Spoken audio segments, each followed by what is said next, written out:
স্বপনদা সেই পূর্ব বর্ধমান থেকে ক্যানিংয়ে এসছেন, আর এখন এই মাতলা নদীর ধারে এখানে কি করছিলেন এতক্ষণ?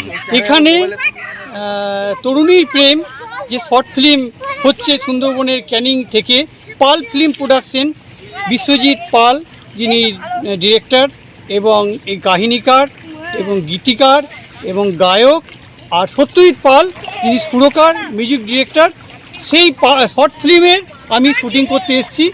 আমি এখানে স্বামীজির রূপে অভিনয় করছি।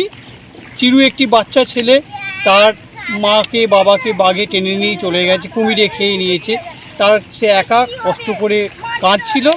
তাকে আমি বড় করার জন্যে আমি যেটা আশ্রম করেছি সুন্দরবনের মাতলা নদীর পাড়ে এই শহরেতে, সেই ছোট্ট আশ্রমে তাকে নিয়ে গিয়ে লেখাপড়া শিখিয়ে মানুষ করার উদ্দেশ্যে আমি তাকে বোঝাচ্ছি এবং তাকে আমি নিয়ে যাচ্ছি। এই আমার চরিত্র ছিল। সর্বজিৎ পাল ওই ছোটো শিশু ছেলেটি খুব ভালো অভিনয় করেছে। আমি এর আগে শর্ট ফিল্ম টুকটাক অনেক জায়গায় করেছি। তো আমার এই সুন্দরবনের মাতলা নদীতে নৌকার উপরে বসে গান গাওয়া, বিভিন্ন সত্যি বিশেষ করে বিশ্বজিৎ পাল যে গান লিখেছেন, আমি আকাশবাণীর গীতিকার, কিন্তু বিশ্বজিৎ পাল আমার চেয়েও ভালো গান লেখেন। গানও খুব আমার ভালো লেগেছে এবং সুরটাও ভালো লেগেছে। আমার আজ জীবন ধন্য যে সুন্দরবনে আসা। তবে বিশ্বজিৎ পালের কাছে আমি খুব ঋণী। উনি আমার দাদার মতো এবং উনি আমাকে খুব স্নেহ করেন, আমি ওনাকে শ্রদ্ধা করি। আমি আশা করব এই যে পাল ফিল্ম প্রোডাকশানের যে শর্ট ফিল্ম আস্তে আস্তে এগিয়ে চলেছে, যেন উত্তরোত্তর বৃদ্ধি পায় এবং এটা বিশ্বজুড়ে নাম হয় এবং বিশ্বজুড়ে যেন একটা স্থান পায় এবং পুরস্কারে সম্মানিত হয়, আমি এটা আশা করব।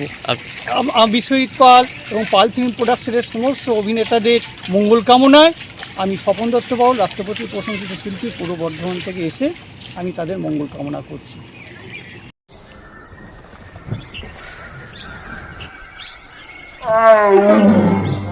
আমি বিশ্বজিৎ, আপনারা দেখছেন tiger news Bangla.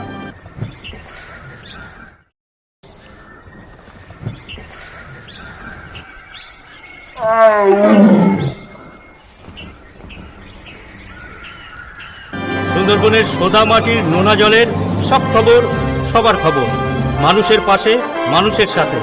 Tiger news Bangla.